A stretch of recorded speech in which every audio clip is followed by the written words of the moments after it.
बेटा हम लोगों ने न्यू चैप्टर स्टार्ट किया था, मैंने थोड़ा सा आपको एक्सप्लेन किया था, इम्प्रूवमेंट इन फूड रिसोर्सेज। ठीक है, तो हमारा जो न्यू चैप्टर है that is improvement in food resources. Improvement in food resources, सबसे पहली चीज़ तो इसमें क्या समझना है बेटा, हमें सबसे पहली चीज़ ये समझनी है कि रिसोर्सेज का मतलब क्या है। सबसे पहली चीज़ तो आपको ये समझनी है what is resources. Actually resources का मतलब है कि हर वो चीज़ जो हमारे लिए यूज़फुल होती है, जिसको हम यूटिलाइज करते हैं, हर वो चीज़ जो हमारे यूटिलाइज करने के लिए होती है वो रिसोर्सेज कहलाती है। जैसे कि फूड आप यूज़ करते हैं एनर्जी के लिए, है ना, फूड यूज़ कर रहे हैं। अब यहाँ पर हम जैसे क्लास ले रहे हैं सपोज, तो यहाँ पर रिसोर्सेज क्या है, ये बोर्ड जो है ये रिसोर्स है, ये मार्कर जो है ये रिसोर्स है। तो हर वो चीज़ जो हमारे काम के लिए यूज़ की जाती है, हमारे लिए यूज़फुल होती है, हम यूटिलाइज करते हैं, हर उस चीज़ को रिसोर्सेज कहते हैं। ठीक है, फिर बात आती है improvement in food resources. Food resources का मतलब क्या हुआ, फूड रिसोर्सेज का मतलब ये हुआ कि फूड से रिलेटेड जितने भी रिसोर्सेज हैं, यानी कि आप कौन कौन से फूड को प्रेफर करते हैं, यानी कि आप कौन कौन सा फूड खाते हैं, आपको किस फूड की ज़्यादा ज़रूरत है। जैसे कि हम लोग बात करते हैं फूड रिसोर्सेज की, तो फूड रिसोर्सेज क्यों ज़रूरी हैं भाई, हम लोगों को फूड रिसोर्सेज इसीलिए ज़रूरी हैं।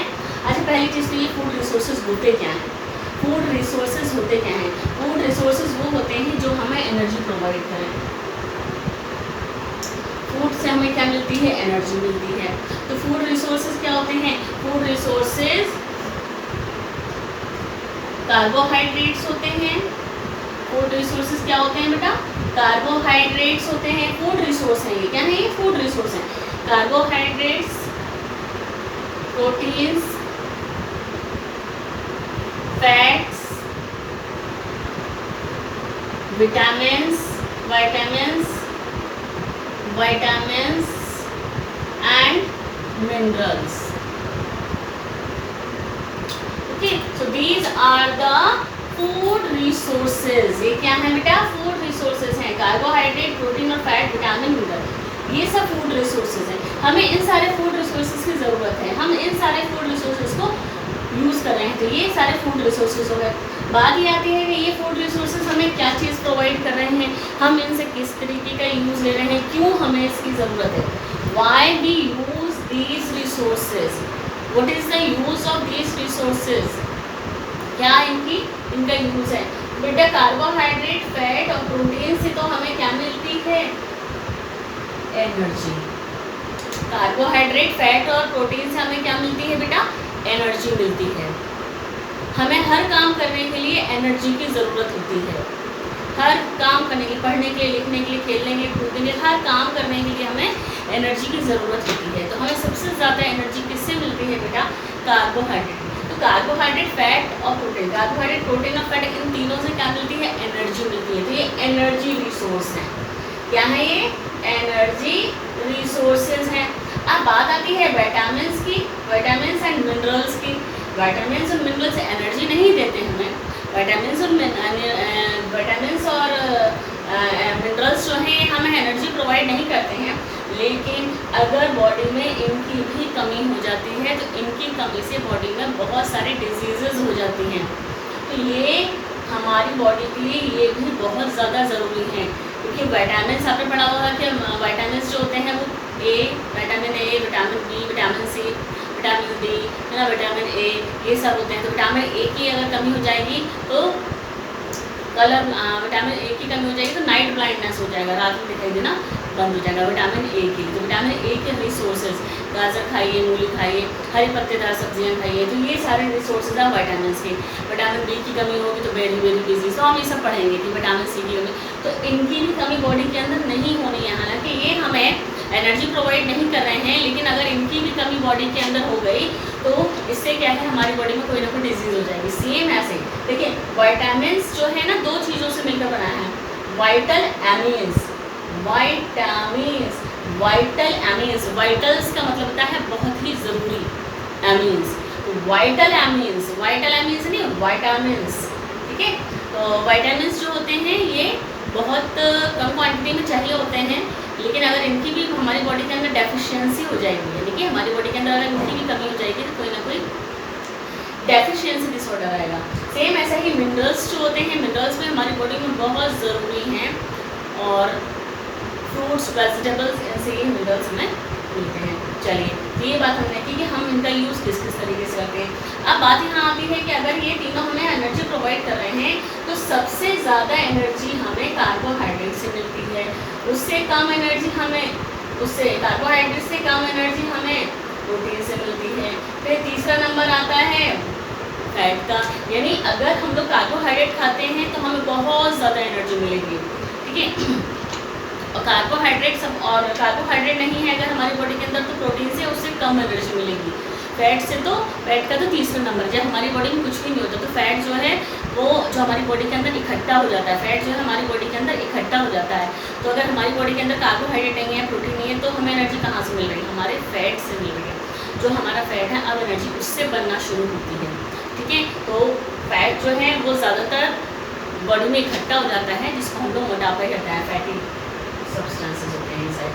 हालांकि ये फैट भी हमारी बॉडी में बहुत ज़रूरी है, लेकिन एक्सेस में नहीं, ज़रूरत से ज़्यादा फैट ज़रूरी नहीं है, क्योंकि ये फैट जो है ये बहुत सारी डिजीज़ कॉज कर सकता है, ठीक है। हमने ये देखा कि एनर्जी हमें इससे मिल रही है, सबसे ज़्यादा कार्बोहाइड्रेट से मिल रही है, फिर प्रोटीन से मिल रही है और फिर फैट से मिल रही है, ठीक है। अब कार्बोहाइड्रेट हमें किस किस चीज़ से मिलेगा, ये वाली बात। कार्बोहाइड्रेट हमें किस चीज़ से मिलेगा? रोटी से, यानी चपाती, गेहूँ, व्हीट कह लीजिए आप, व्हीट, राइस, है ना, यानी हम कह सकते हैं सीरियल्स। इनको क्या कहते हैं? सीरियल्स कहते हैं। क्या कहते हैं बेटा? सीरियल्स कहते हैं। ये सब क्या कहलाते हैं?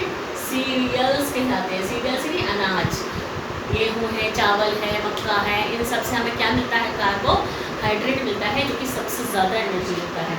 उसके बाद आता है नंबर प्रोटीन का। प्रोटीन किससे मिलेगा भाई? प्रोटीन किससे मिलेगा बेटा? पल्सेस, दालों से, पल्सेस। प्रोटीन मिलेगा किससे बेटा? पल्सेस से, ठीक है। तो ये सब एनर्जी के रिसोर्सेज हो गए। विटामिन्स ग्रीन वेजिटेबल्स से मिलेगा।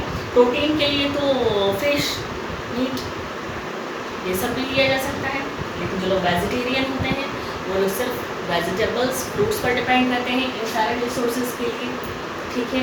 बात समझ में आ गई? तो ये फूड रिसोर्सेज हैं जो कि हमारी बॉडी को चाहिए होते हैं।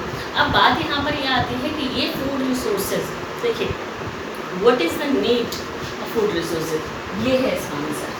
क्यों हमें फूड रिसोर्सेज की ज़रूरत है? हमें फूड रिसोर्सेज की ज़रूरत इसीलिए है कि हमें एनर्जी मिले।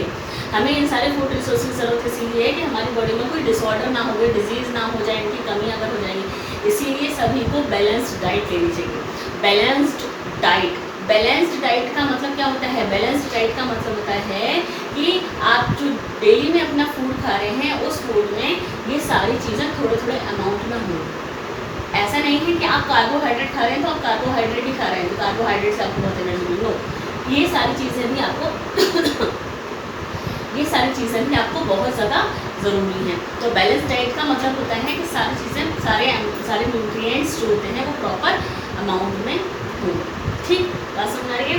अब क्योंकि चैप्टर का नाम है इम्प्रूवमेंट इन फूड रिसोर्सेज, तो ये तो फूड रिसोर्सेज हो गए। हमें इन फूड रिसोर्सेज की नीड है, ये हमने बता दिया। कैसे नीड है ये बता दें कि एनर्जी चाहिए। अब बात आती है इम्प्रूवमेंट इन फूड रिसोर्सेज। तो इम्प्रूवमेंट इन फूड रिसोर्सेज का मतलब है कि ये सारे फूड रिसोर्सेज जो एक्चुअली हमारे पास हैं, इनमें कैसे इम्प्रूवमेंट किया जाता है। थोड़ा सा आपको उस दिन भी बताया था पहले लेक्चर में, इस चैप्टर का जो पहला लेक्चर था इम्प्रूवमेंट इन फूड रिसोर्सेज का, तब मैंने आपको पहले भी बताया था बेटा कि यहाँ पर जो इम्प्रूवमेंट की बात आती है, तो इम्प्रूवमेंट का मतलब होता है कि इनके जीन्स में चेंजेस कर दिया जाए। चेंज इन जीन्स में कुछ चेंजेस कर दिया जाए, जिससे कि मॉडिफाइड क्रॉप्स बन जाती है। क्या बन जाती हैं? मॉडिफाइड क्रॉप्स बन जाती हैं। मॉडिफाइड क्रॉप्स का मतलब ये है कि सपोज आपके इंडिया में किसी एक तरीके का राइस बनाया जा रहा है, उस राइस से लोगों को कार्बोहाइड्रेट मिल रहा है। लेकिन अब क्या चाहिए लोगों को कि भाई इस राइस से हमें प्रोटीन भी मिल जाए। भाई राइस से कुछ लोग देखिए, बहुत सारे लोग ऐसे हैं जो कि हमारे इंडिया में वो गरीबी की रेखा के नीचे हैं, तो उन लोगों को ये सारी चीज़ें हो सकता है प्रॉपर नहीं मिल पाए, क्योंकि बहुत सारे विटामिन और मिनरल्स ऐसे होते हैं जो कि फ्रूट्स में होते हैं। तो अगर फ्रूट्स होते हैं तो बहुत सारे ऐसे लोग होते हैं जो कि फ्रूट्स को अफोर्ड नहीं कर पाते हैं। तो जो फ्रूट्स को अफोर्ड नहीं कर पाएंगे तो वो लोग इस डाइट को कहाँ से लेंगे? तो उन लोगों को वो प्रॉपर डाइट मिले, इसके लिए हमारे इंडिया में साइंटिस्ट ने, हमारे इंडिया में और बाहर भी बहुत सारे साइंटिस्ट ने इस तरीके की फूड के क्रॉप में इम्प्रूवमेंट किया है कि जैसे कि कुछ लोग हैं जिनको केवल चावल ही मिल रहा है खाने के लिए, उनको केवल, उनके पास इतने रिसोर्सेज, उनके पास इतना भाई पैसा नहीं है कि वो सारे फ्रूट्स खरीद के खा पाएँ और मिनरल्स विटामिन अलग अलग तरीके की अपनी बॉडी की कमी पूरी कर पाएँ। तो उन लोगों को क्या चावल ही खा रहे। तो अब चावल में भाई ऐसा बना दो कि उस चावल में प्रोटीन भी मिल जाए, उस चावल से लोगों को विटामिन भी मिल जाए, उस चावल से कार्बोहाइड्रेट भी मिल जाए। तो चावल में यानी कि राइस जो होता है, उस राइस में कुछ, राइस की जीन्स में, राइस की क्रॉप में कुछ ऐसा जीन्स में मॉडिफिकेशन कर दिया जाए कि वो राइस जो है वो जिससे कार्बोहाइड्रेट मिल रहा था केवल, अब उससे हमें प्रोटीन भी मिलने लगेगा। ये होता है इम्प्रूवमेंट इन फूड रिसोर्सेज। बात समझ रही है? इससे हमें कार्बोहाइड्रेट मिल रहा था, अब इससे प्रॉपर अमाउंट में प्रोटीन भी बहुत ज़्यादा मिलेगा, प्रोटीन भी बहुत ज़्यादा मिलेगा। तो बात समझ में क्या? तो जिन लोगों को इस तरीके की ज़रूरत है, तो जैसे कि हमने चावल, तो ये क्रॉप्स किस तरीके से बनाई जाती है, ये सब हमें इस चैप्टर के अंदर पढ़ना है कि इम्प्रूवमेंट कैसे हुआ। जब फर्स्ट वर्ल्ड वार हुआ था, उस टाइम पर भुखमरी फैल गई थी एक तरीके से। हमारे इंडिया में खाने के लिए बहुत कुछ नहीं था, तो बाहर के देशों से बहुत सारी क्रॉप्स, बहुत सारा अनाज मंगाया जाता था बाहर के देशों से हमारे इंडिया के लिए। तो उस समय साइंटिस्ट ने सोचा कि अगर हमारे इंडिया में ही कुछ ऐसा हो जाए कि वो रिसोर्सेज शुरू हो जाएँ, हमारे इंडिया में ही वो सारे रिसोर्सेज शुरू हो जाए जिससे कि हम अपने क्रॉप्स का इम्प्रूवमेंट खुद कर पाएँ और यहीं पर अच्छी अच्छी मॉडिफाइड क्रॉप बना पाएँ, जिससे कि हमारे देश के लोगों को सारी चीज़ों की कमी ना हो। अब हमारे इंडिया में इतनी सारी वैरायटीज़ बनाई जा चुकी हैं क्रॉप्स की कि यहाँ से, हमारे इंडिया से बाहर के देशों में भी, बाहर के कंट्रीज़ में भी क्रॉप्स को भेजा जा रहा है। ठीक है? तो वो ही कैसे हुआ है, वो किस तरीके से हुआ है, क्या इम्प्रूवमेंट किया गया है, खेती में क्या इम्प्रूवमेंट किया गया है ना, क्रॉप्स की इम्प्रूवमेंट के लिए क्या क्या चीज़ें की गई, वही सब कुछ हमें यहाँ पर इम्प्रूवमेंट इन फूड रिसोर्सेज में पढ़ना है। बात समझ में नहीं था? इम्प्रूवमेंट इन फूड रिसोर्सेज, समझे बात को आप? इम्प्रूवमेंट इन फूड रिसोर्सेज का मतलब है कि ये रिसोर्सेज जो हमें ज़रूरी हैं, इनमें किस तरीके से इम्प्रूवमेंट किया जाए। राइस की बहुत सारी वैरायटी बनाई गई, किसी वैरायटी से केवल कार्बोहाइड्रेट ही मिल रहा है, किसी वैरायटी से कार्बोहाइड्रेट भी मिल रहा है, प्रोटीन भी मिल रहा है। तो ये कहलाती है जेनेटिकली मॉडिफाइड क्रॉप्स। तो जैसे इसको हमने कहा कि राइस की क्रॉप बनाई गई जिसमें कार्बोहाइड्रेट भी मिल रहा है, जिसमें प्रोटीन भी मिल रहा है, तो ये जीन्स में चेंजेस करके बनाई गई। तो इसको कहते हैं, इस क्रॉप को कहेंगे जीन्स में चेंजेस करके बनाया गया, इम्प्रूवमेंट कर दिया गया, GM क्रॉप्स। क्या कहा गया? GM crops. GM क्रॉप्स का मतलब क्या है बेटा? Genetically modified crops. Genetically modified crop, genetically modified crops, GM food या GM क्रॉप्स। तो इस तरीके से बहुत सारी जेनेटिकली मॉडिफाइड क्रॉप्स बनाई जा रही हैं, जिससे कि लोगों के सारे जो न्यूट्रिएंट्स हैं लोगों तक पहुंच पाए। जिनके पास इतना सब चीज़ों को खाने के लिए जो लोग नहीं अफोर्ड कर सकते हैं, भाई लोग गरीबी की रेखा से नीचे हैं जो लोग, वो लोग नहीं इन सारी चीज़ों को अफोर्ड कर पाते हैं। तो अगर वो एक चीज़ खा रहे हैं, चावल ही खा रहे हैं, तो उस चावल से उनको विटामिन भी मिल जाए, उनको प्रोटीन भी मिल जाए, उनको मिनरल्स भी मिल जाए। तो ऐसा कुछ किया जा रहा है कि सारी चीज़ें उसी में मिल जाए। गेहूँ आपकी वैराइटीज नहीं होगी, शरबती गेहूँ होता है, कौन सा होता है, तो इस तरीके से वैराइटीज़ बनाई जा रही है। वो सब वैराइटीज मॉडिफाइड क्रॉप्स हैं, क्योंकि ये हमारे इम्प्रूवमेंट करने के लिए। और साइंटिस्ट ने ये जो इम्प्रूवमेंट किया ना क्रॉप्स में, ये जो इम्प्रूवमेंट किया, क्रॉप फील्ड में नई नई टेक्नोलॉजीज़ को यूज़ किया गया, बड़ी बड़ी मशीनें, नई नई टेक्नोलॉजीज़ को यूज़ किया गया, जिससे ये फूड के रिसोर्सेज में इम्प्रूवमेंट किया गया। ठीक है? इसी को कहा गया ग्रीन रिवॉल्यूशन। क्या कहा गया इसको? Green revolution. यही कहा जाता है, इसी को कहते हैं ग्रीन रिवॉल्यूशन। ग्रीन रिवॉल्यूशन का मतलब है कि एग्रीकल्चर में ऐसी टेक्नोलॉजीज़ को यूज़ किया जाए जिससे कि हमारे फूड रिसोर्सेज में इम्प्रूवमेंट हो पाए। दैट इज ग्रीन रिवॉल्यूशन, क्रांति जिसको बोलते हैं, ठीक है ना। ग्रीन रिवॉल्यूशन क्या है, इसको ग्रीन रिवॉल्यूशन, ठीक है। तो ये पढ़ना है। चलिए, तो अब हम थोड़ा सा नोट्स लिखेंगे इसके बारे में, जो भी मैंने आपको अभी ये समझाया है इसके बारे में थोड़ा सा मैं आपको लिखवा दूँगी, साथ ही साथ लिखवाऊँगी बेटा, जैसे कि पैंडिंग हो जाता है बहुत सारा, ठीक है। चलिए, तो हम थोड़ा सा लिख लेते हैं इसके बारे में।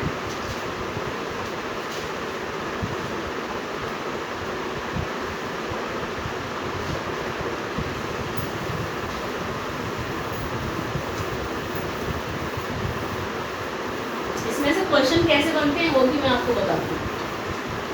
इस चैप्टर में से किस तरीके के क्वेश्चंस बनेंगे वो भी हम आपको बताएंगे।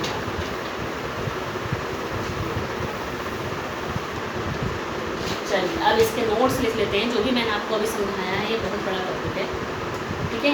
इसको थोड़ा सा लिख लेते हैं बेटा।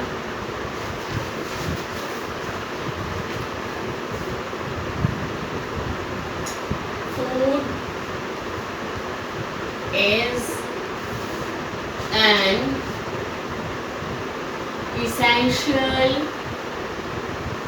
food is an essential organic substance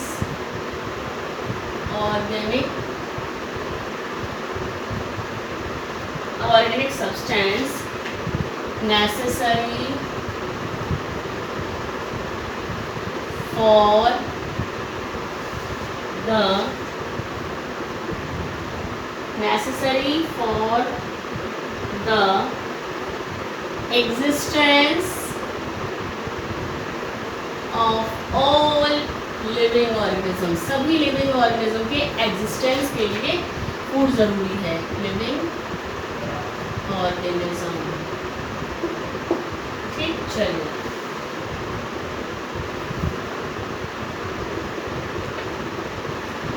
food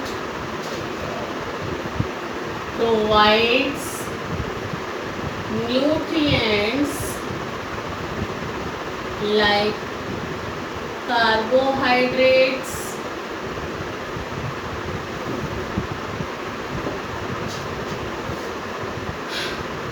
proteins, fats, vitamins and minerals, ठीक है। Both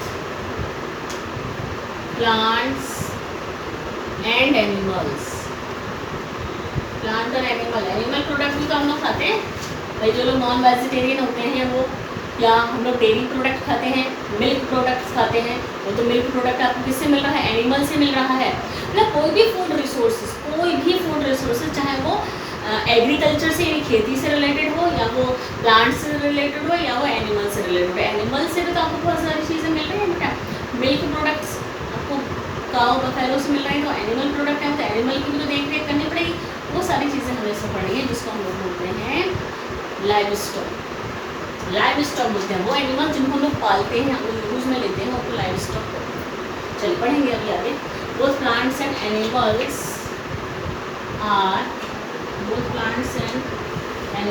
आर द मेजर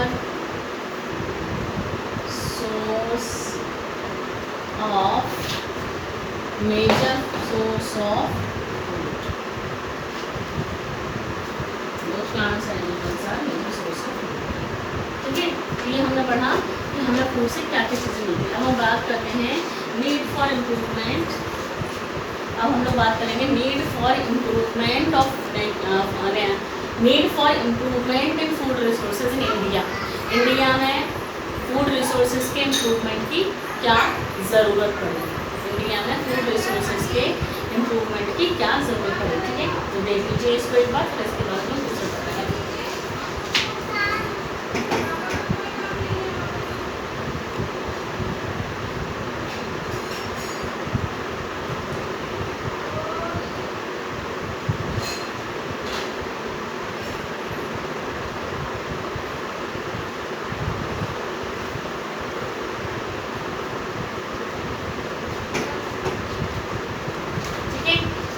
हम लोग पढ़ेंगे कि why we need, what is the improvement in food resources in India, उसके बारे में लिखते हैं। मैंने आपको बताया था वर्ल्ड वॉर हुआ था तो उस टाइम पर हमारे यहाँ इंडिया में नहीं था खाने के लिए, तो बाहर के देशों से चीज़ें मंगाई जा रही थी खाने पीने की।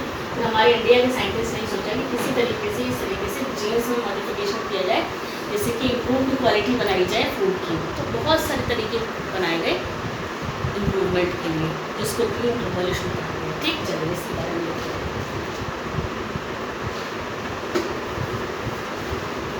क्वेश्चन पूछा जाता है, मैं क्वेश्चन बोल रहा हूँ, बताऊँगी आपको बेटा। तो हेडिंग डालिएगा आप, need for improvement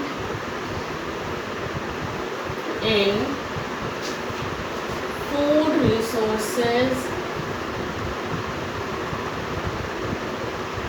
in India.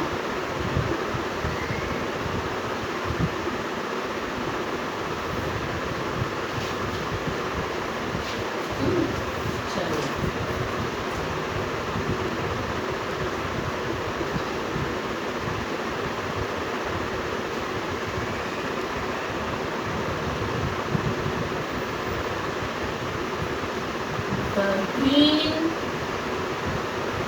Revolution बताया था आपको क्या होता है। The green revolution has contributed in increasing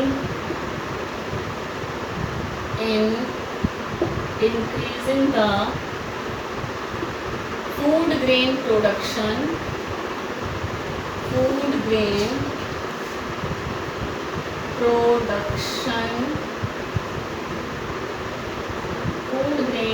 production while, ये याद रखना, ग्रीन रिवॉल्यूशन किसके लिए है, फूड ग्रेन प्रोडक्शन के लिए। while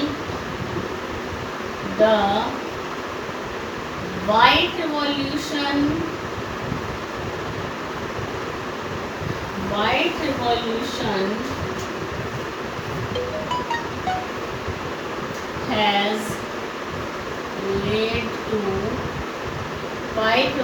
has led to better availability of milk, better availability of milk, better availability of milk। ठीक है, नेक्स्ट लिखिएगा,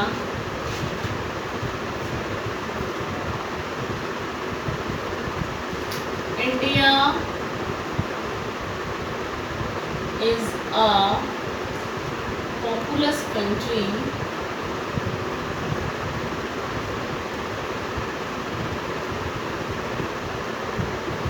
India is a populous country and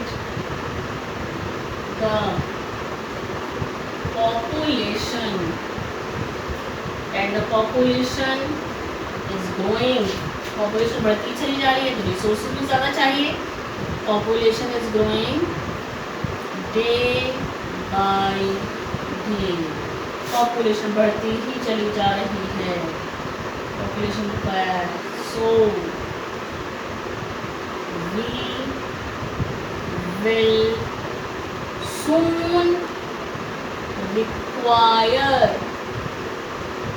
we will soon require more than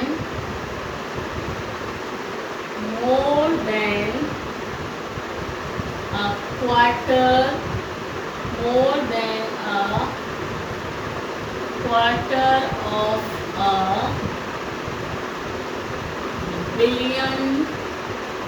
of a billion tons of grain every year।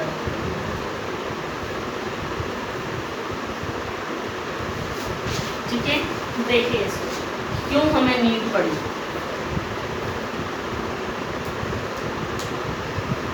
Need improvement in food resources in India. The Green Revolution, first point बेटा, the Green Revolution has contributed in increasing the food grain production. Food grain production के लिए यानी question अगर पूछा जाता है what is green revolution, तो आपको फर्स्ट लाइन लिखनी है, the green revolution has contributed in increasing the food grain production, यानी green revolution is for food grain production, agriculture से रिलेटेड हो गया, ठीक है। And white revolution has led to better availability of milk, white revolution किसके लिए हुआ, milk production के लिए हुआ, ठीक है। नेक्स्ट पॉइंट देखिए, India is a populous country and the population is growing day by day. Populous country मालूम है आपको, इंडिया की population day by day increase होती ही चली जा रही है। So we will soon require more than a quarter of a billion tons of grain, GRAIN है ये, billion tons of grain, GRAIN, grain every year. तो हमें एवरी ईयर टन्स में एवरी ईयर बहुत ज़्यादा अमाउंट में, billion turns, quarter of billion turns, इतना हमें एवरी ईयर रिक्वायरमेंट होगा अब आगे। तो उसको किस तरीके से बढ़ाया जाए, क्योंकि नेचुरली मतलब क्योंकि रिसोर्सेज तो उतने ही हैं लेकिन पॉपुलेशन इंक्रीज हो गई है, रिसोर्सेज वही हैं, पॉपुलेशन बढ़ गई है, तो सारे लोगों को किस तरीके से खाने पीने की चीज़ें मिले। तो हमने क्या किया, ग्रीन रेवोल्यूशन, साइंटिस्ट ने ग्रीन रेवोल्यूशन शुरू करा। ग्रीन रेवोल्यूशन शुरू करने का मतलब है बहुत सारी ऐसी टेक्नोलॉजीज बनाई गई जिससे कि बहुत सारे तरीके के क्रॉप्स को बनाया गया, इम्प्रूव किया गया। इम्प्रूव करने का मतलब क्या है, इम्प्रूव करने का ये मतलब नहीं है क्वालिटी को बढ़ाया गया, इम्प्रूव करने का मतलब है कि क्वालिटी को भी बढ़ाया गया, क्वांटिटी को भी इंक्रीज किया गया। क्वालिटी को कैसे बढ़ाया गया भाई, राइस से आपको अगर कार्बोहाइड्रेट मिल रहा था केवल, अगर राइस से आपको केवल कार्बोहाइड्रेट मिल रहा था तो उस राइस को इस तरीके से इम्प्रूव किया गया कि उस राइस में आपको कार्बोहाइड्रेट के अलावा प्रोटीन भी मिल रहा है, मिनरल्स भी मिल रहे हैं। तो ये हुआ क्वालिटी में इम्प्रूवमेंट। तो इम्प्रूवमेंट जो फूड रिसोर्सेज में किया गया वो क्वालिटी में भी किया गया, क्वांटिटी में भी किया गया। क्वालिटी में कैसे किया गया, क्वालिटी में ऐसे किया गया जिस चीज़ से आपको केवल कार्बोहाइड्रेट मिल रहा था अब आपको सर मिनरल्स भी मिल रहे हैं, प्रोटीन भी मिल रहा है, उससे तो क्वालिटी में इम्प्रूवमेंट हो गया। क्वांटिटी में इम्प्रूवमेंट कैसे हुआ, क्रॉप की यील्ड बढ़ गई। यील्ड का मतलब होता है जो खेती की जो पैदावार होती है ना, फसल की पैदावार, कि अगर सपोज किसी फसल से आपको इस तरीके की फसल बनाई जाए कि उसमें ज़्यादा से ज़्यादा फ्रूट आए, ज़्यादा से ज़्यादा अनाज बने उसमें, यानी कि पौधा तो है लंबा, सपोज ऐसा कुछ है कि प्लांट तो है लंबा लेकिन उसमें जो उसका जो पॉड आ रही है, पॉड कहते हैं बेटे, जैसे मटर है ना, मटर के पौधे पर मटर के प्लांट पर मटर लगती है, तो मटर क्या है, पॉड, क्या कहलाएगी मटर, पॉड, POD, पॉड कहलाती है। तो अगर क्वांटिटी को बढ़ाना है तो सपोज इस तरीके से करना होगा, सपोज क्रॉप तो है छोटी, मतलब पौधा प्लांट तो है छोटा, लेकिन उसमें छोटा प्लांट होगा तो सोचने वाली बात यह है कि छोटा प्लांट होगा तो उसमें कम आएंगी पॉड, तो सोचा जाए कि लंबी पॉड बना दो, तो स्टैम को लंबा कर दिया गया। कुछ ऐसा किया गया टेक्नोलॉजी में चेंज, प्लांट्स की जो स्टैम था उसको लंबा कर दिया गया, प्लांट के स्टैम को लंबा किया गया तो क्रॉप में पॉड भी ज़्यादा हो जाएंगी, उसमें पॉड भी ज़्यादा होंगी, तो फिर इम्प्रूवमेंट हुआ उस तरीके से। तो यहाँ पर यही है बेटा कि ये जो ग्रीन रेवोल्यूशन हुआ, ये ग्रीन रेवोल्यूशन एक्चुअली क्वांटिटी और क्वालिटी दोनों में ही इम्प्रूवमेंट के लिए है। फूड इम्प्रूवमेंट जो किया गया, क्रॉप में जो इम्प्रूवमेंट किया गया, क्वालिटी और क्वांटिटी दोनों। क्वालिटी आपको बताया कैसे, क्वांटिटी में कैसे, सपोज कि गेहूं की फसल है ना, वो गेहूं की फसल क्या है, लंबी तो है और उसमें पैदावार इतनी नहीं है, गेहूं की पैदावार, उसमें गेहूं के दाने इतने बड़े नहीं हैं, तो कुछ ऐसी, और जो देखा गया कि जो एक छोटी फसल थी उसमें पैदावार बहुत ज़्यादा हो रही है और वो छोटा है तो उसमें, तो दोनों फसलों को मिला दिया गया, इन दोनों का क्या कर दिया गया, क्रॉस पॉलिनेशन करवा दिया गया। तो जो फसल बनकर तैयार हुई वो बहुत ज़्यादा लंबी भी नहीं थी, बहुत ज़्यादा छोटी भी नहीं थी, ड्वार्फ थी। कैसी थी, ड्वार्फ। राइस और वीट दोनों की सेमी ड्वार्फ। सेमी ड्वार्फ का मतलब होता है ना बहुत ज़्यादा छोटी फसल ना बहुत ज़्यादा लंबी फसल। बहुत ज़्यादा लंबी फसल होगी, हवा चलेगी तो वो स्टैंड मिल जाएगा, बेकार हो जाएगी फसल। सेमी ड्वार्फ वैरायटी बनाई गई। राइस और वीट की सेमी ड्वार्फ वैरायटी से सबसे ज़्यादा यील्ड मिलती है। तो सोचिए इस सेमी ड्वार्फ वैरायटी को बनाया गया है, ना बहुत ज़्यादा लंबी है ना बहुत छोटी, और पैदावार बहुत ज़्यादा है। इस तरीके से इम्प्रूवमेंट जो किया गया फूड रिसोर्सेज में वो क्वालिटी में भी किया गया और क्वांटिटी में भी किया गया। क्वांटिटी में होगा तभी तो हम लोग सारे, इतनी पॉपुलेशन बढ़ रही है तो क्वांटिटी में तो करना ही पड़ेगा, क्योंकि क्वांटिटी में नहीं करेंगे तो फिर सारी पॉपुलेशन जो बढ़ रही है उसको कैसे मिलेंगी सारी चीज़ें, सभी लोगों को कैसे खाना मिल पाएगा। लोग बढ़ गए, सपोज एक घर में पहले एक कमाने वाला था और